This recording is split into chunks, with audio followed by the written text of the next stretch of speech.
संवेदना दुनिया का सबसे सुंदर और महत्वपूर्ण एहसास है, पर यह एहसास कितना होना चाहिए यह हमारे ऊपर निर्भर करता है। इसीलिए अपनी संवेदना की पलकें खुली रखिए और खुले दिमाग से आजकल की परोसी जा रही न्यूज़ पढ़िए, सारा माजरा आपकी समझ में आ जाएगा। नमस्कार दोस्तों, रंग दे बसंती में आपका एक बार फिर स्वागत है। मैं हूं राजीव चौधरी। 10 जून की सुबह 8:49 पर द वायर और द क्विंट में कथित तौर पर काम करने वाले कथित पत्रकार प्रशांत कन्नौजिया एक ट्वीट करते हैं कि मैं सभी धर्मों का सम्मान करता हूं, पर जिस धर्म ने हमें शूद्र अछूत बनाया उसकी खबर जरूर खो देंगे और उसकी बर्बादी तक लड़ेंगे। वैसे देखा जाए तो धर्म किसी को अछूत या शूद्र नहीं बनाता, व्यवस्थाएं और इंसान उसके कर्म उसे कुछ बना दे तो कहा नहीं जा सकता। लेकिन कथित पत्रकार प्रशांत को ध्यान रखना चाहिए कि उनका वजूद तब तक है जब तक यह धर्म और राष्ट्र है जिसकी बर्बादी की जंग ये लोग लड़ रहे हैं। वैसे आप इनके ट्वीट से समझ जाइए कि ये लोग सिर्फ सत्ता के लिए नहीं लड़ रहे हैं, बल्कि इनका असली मकसद क्या है। इसीलिए द क्विंट, बीबीसी समेत सभी वामपंथी मीडिया द्वारा दिखाई जाने वाली अब्दुल के दर्द की दास्तान और गरीब आसिफा की दर्द भरी कहानी से अगर आपकी संवेदना जाग गई हो तो उसे थपकी देकर वापस सुला दीजिए और छुट्टी पर गई अपनी तार्किकता और व्यवहारिक बुद्धि को व्हाट्सअप कर दीजिए कि छुट्टी खत्म हो गई, वापस आ जाए। ये मनोवैज्ञानिक युद्ध है और हमें इसे मिलकर लड़ना है। द क्विंट पर 2 खबरें एक साथ चल रही है। एक खबर में अमेरिका में अमेरिकी पुलिस अधिकारी के घुटने के नीचे दबे जॉर्ज फ्लॉयड, जो एक ब्लैक काला शख्स जिसे कहा गया है, उसे दिखाया जा रहा है। दूसरी खबर में दिल्ली दंगे में सीलमपुर के वो दंगाई लड़के दिखाए जा रहे हैं जिनसे पुलिस वाले भारत माता की जय बुलवा रहे हैं। दोनों वीडियो को जोड़कर द क्विंट दोबारा अफरा तफरी फैलाना चाह रहा है। कई रोज पहले आपने देखा होगा जब भाजपा नेता कपिल मिश्रा ने वामपंथी वेबसाइट द क्विंट की एक भड़काऊ अपील के स्क्रीनशॉट को ट्विटर पर पोस्ट करते हुए लिखा था कि किस प्रकार द क्विंट भारत के लोगों को उकसाकर उन्हें सड़कों पर उतर आने की अपील कर रहा है। यही नहीं, इस ट्वीट में कपिल मिश्रा ने यह भी लिखा था कि द क्विंट ने देश भर में हजारों ईमेल भेजी है और लोगों से अपील की है कि अमेरिका की तरह भारत में सड़कों पर लोग उतरे और दंगे करें। मतलब अब पीएफआई का पैसा, पिंजरा तोड़ ग्रुप की दिशाहीन लड़कियां, वामपंथी प्रोपगेंडा और कट्टरपंथी मुमुल्लाओं की नफरत भरी तकरीरें कभी भी कहीं भी कुछ भी खेल रच सकती है। वामपंथी जानते हैं कि उन्हें बिना हिंसा के सत्ता नहीं मिलती। रूस में करोड़ों मजदूर, चीन में करोड़ों किसानों की लाश गिरने पर ही मार्क्स और लेनिन की औलादों को सत्ता नसीब हुई थी। अब एक बार फिर कुछ ऐसा ही कुचक्र भारत में रचा जाता दिख रहा है। 2014 और 2019 की लगातार 2 लोकसभा चुनावों में हार और राज्यों में सिमटती इनकी विचारधारा अब कमज़ोर पड़ने लगी तो इन्होंने कई मोर्चों पर काम करना शुरू कर दिया है, जिसका भंडाफोड़ कुछ समय पहले जीआईए समूह ने किया था। साल 2015 में दिल्ली विश्वविद्यालय से जुड़े कई लोगों ने एक समूह बनाया था जिसका नाम था group of intellectual and academies, यानी जीआईए। इस समूह ने दिल्ली दंगों पर जांच के बाद अपनी एक रिपोर्ट सौंपी थी। इस समूह ने अपनी रिपोर्ट में दिल्ली हिंसा की राष्ट्रीय जांच एजेंसी द्वारा जांच कराए जाने की बात कही थी। रिपोर्ट में कहा गया था कि यह हिंसा एक शहरी नक्सल जिहादी नेटवर्क का सबूत था। इसमें दिल्ली के विश्वविद्यालयों में काम कर रहे वामपंथी अर्बन नक्सल नेटवर्क द्वारा दंगों की योजना बनाई और उसे अंजाम दिया। यानी दिल्ली हिंसा एक सुनियोजित प्लान था। पिंजरा तोड़ गैंग के सामने आने के बाद अब और भी साफ हो गया है कि यह वामपंथी जिहादी मॉडल का सबूत था जिसे दिल्ली में अंजाम दिया गया और अब इस सफल मॉडल को देश के अन्य स्थानों पर दोहराए जाने की कोशिश है। अब सवाल ये है कि इसे दोहराया कैसे जाता है, तो पूरा गेम समझिए। ये पूरा भावनाओं और संवेदनाओं का गेम है जिसे आम इंसान तब समझता है जब वो लुट पिट चुका होता है और संवेदनाओं के जुआरी दूसरी जगह आग लगाने जा चुके होते हैं।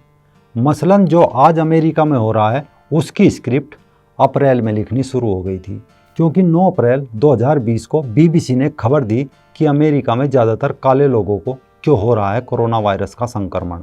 यानी रंग भेद, नस्ल भेद का पजामा पहनाकर एक खबर सड़क पर उतार दी। आप सोच रहे होंगे ऐसी खबरों से क्या फ़र्क पड़ता है, तो खेल समझिए। ऐसी खबरों को जब वहाँ के काले लोगों ने पढ़ा तो उनके अंदर डर पैदा होगा कि कहीं ये साजिश तो नहीं, और गोरे लोगों ने पढ़ा तो उन्होंने उनसे स्पेशल दूरी बनानी शुरू कर दी।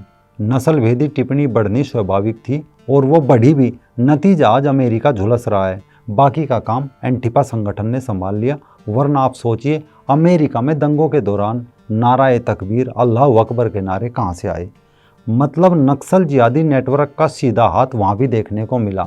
भारत में भी इसी तरीके से काम किया जाता है। वामपंथियों की न्यूज़ वेबसाइट प्रोपगेंडा बड़ी सफाई से अपना काम करके निकल जाता है और आपको पता भी नहीं चलता। जैसे खबर होती है और बैकग्राउंड में सैड म्यूजिक होता है। शबाना रहमान कह रही होती है कि मेरे घर को आगजनी करने वालों ने जला दिया, अब मेरे बच्चों का भविष्य क्या होगा।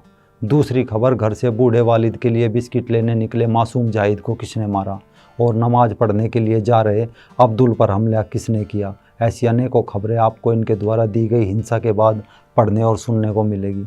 हालांकि दिल्ली दंगे के समय बीबीसी द्वारा एक तरफा और भड़काऊ रिपोर्टिंग के कारण सरकारी प्रसारण एजेंसी प्रसार भारती के सीईओ शशि शेखर वेम्पति ने बीबीसी को जमकर लताड़ लगाई थी, लेकिन लगाते रहो लताड़ उनका काम हो गया था जो लोग वे चाहते थे, यानी हिंसा करने वाले धड़े को विश्व भर में मासूम दिखाना और लुटने पिटने वाले हिंदुओं समेत दूसरे वर्गों को सांप्रदायिक दिखाना।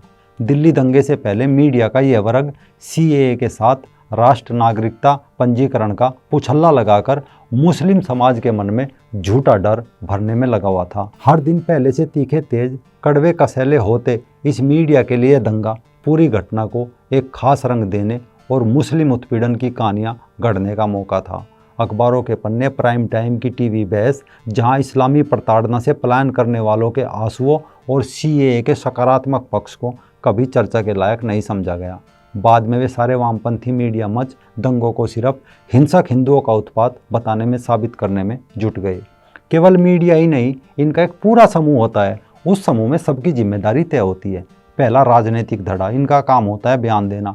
ये लोग दलित और मजदूर के हितों के बयान देंगे, यानी अपने बयानों से दलित और मजदूरों के मन में एक चिंगारी पैदा करेंगे ताकि उनके स्वार्थ का तंदूर गर्म रहे। दूसरा, इनके पास देश या दुनिया के किसी भी कोने में इन दोनों की भलाई का कोई ऐसा मॉडल नहीं है जिनसे इनका भला हुआ हो, इसलिए आज इनके निशाने पर भारत का गरीब दलित मजदूर वर्ग है। घटनाओं को जाति धर्म ऊंच नीच के चश्मे से दिखाते हैं।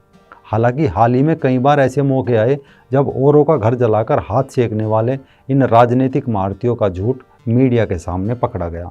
अब अगर इनके दंगे का प्रबंधन देखें तो इनका मोर्चा सिनर्जी का है, यानी अलग होकर भी एक रहना, अपनी साझा ताकत को दुगने के बजाय 4 गुना करना। ये वह मोर्चा है जहां इनकी कट्टरता को मीडिया का एक वर्ग पूरी बेशर्मी से विखंडन की राजनीति के साथ सिनर्जी कायम करता नजर आता है। आतंकी को गिरफ्तारी के बाद छात्र बताना, देश के टुकड़े करने वाले शर्जील इमाम इसी मोर्चे पर कई बौद्धिक लेख लिखने वाले पत्रकार के तौर पर तैनात बताए जाते हैं, उसे भी बाद में छात्र बताया गया। अलीगढ़ मुस्लिम विश्वविद्यालय में कट्टरता पर कायम रहने और इसे सेकुलर लबादे से ढकने वाली तरकीब बताने वाली खातून भी अब तक वरिष्ठ पत्रकार के वेश में थी। दिल्ली हिंसा में पहले आम आदमी पार्टी के पार्षद ताहिर हुसैन का शामिल होना, फिर कांग्रेस की पूर्व निगम पार्षद इशरत जहां का नाम सामने आना एक इशारा जरूर कर रहा है कि दिल्ली को हिंसा, उपद्रव और अराजकता में झोंकने के मामले में भी दूसरों के इरादे एक दूसरे से अलग नहीं थे, क्योंकि ताहिर के छत से जिस तरह पेट्रोल बम लोगों पर फेंके गए, गोलियां चलाई गई, छत से पत्थर बरामद हुए, वह साफ जाहिर करता है कि नफरत की भट्टी में जला ताहिर दंगा करने की पूरी तैयारी में बैठा था, क्योंकि हर एक चीज़ का पूरा ध्यान रखा गया। राजधानी स्कूल के मालिक का नाम मुस्लिम था, स्कूल सुरक्षित रहा, लेकिन डीपीआर कॉन्वेंट फूंक डाला गया क्योंकि उसका मालिक हिंदू था। दंगे के बाद इनसे पहले यानी राजनीतिक कमान संभाली और कहा कि हिंदुस्तान की ताकत भाईचारा, एकता और प्यार को दिल्ली में जलाया गया, लेकिन किसी ने सवाल नहीं किया कि छतों पर हथियार जमा करती लामबंदियाँ किसकी थी। सीएए का विरोध का कैनवास अलीगढ़ से शहडोल जबलपुर तक कौन फैला रहा था, और किसने होली से पहले दिल्ली के माहौल में खूनी रंग भरे और आर पार की लड़ाई के नारे कौन लगा रहा था। पूर्वोत्तर भारत को अलग करने की बात किसने कही, आज़ादी के नारे कहाँ से आए, ये सवाल अभी गायब है। जवाब खोजिए, अपनी तार्किकता को सोने मत दीजिए, संवेदनाओं को थपकी देकर जगा दीजिए, तभी इन जयचंदों से इस राष्ट्र और धर्म की रक्षा हो सकती है।